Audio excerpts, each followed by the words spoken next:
ரெண்டே 2 பேருக்கு நடுவுல தான் போட்டியே. ஒன்னு மாமியார் ஒன்னு மருமகளா? என்னாச்சு மாமா? வழக்கம் போலதான் எனக்கு என் பொண்டாட்டிக்கும் சண்டை. சண்டைன்னு சொல்லாத, அடி வாங்கிட்டே சொல்லு.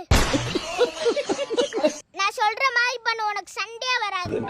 இவ்வளவு நாள் உங்க பொண்டாட்டி சமைச்சிருக்காங்களே, என்னைக்காவது ஒரு நாள் நல்லா இருக்குது சொல்லிருக்கீங்களா? இல்லையே. போங்க போங்க போய் சொல்லுங்க. மா இன்னைக்கு சாப்பாடு சூப்பர். அப்ப இவ்வளவு நாள் சமைச்சதெல்லாம் கேவலமா இருக்குங்கிற அதானே? எனக்கு ஒண்ணுமே புரியல. நேரா கிச்சனுக்கு போ, உன் பொண்டாட்டி கிட்ட நானே சமைக்கிறேன் சொல்லு. இன்னைக்கு நான் சமைக்கிட்டா? ஏன் உன் போன்ல டேட்டா தீர்ந்து போச்சா? வந்துட்ட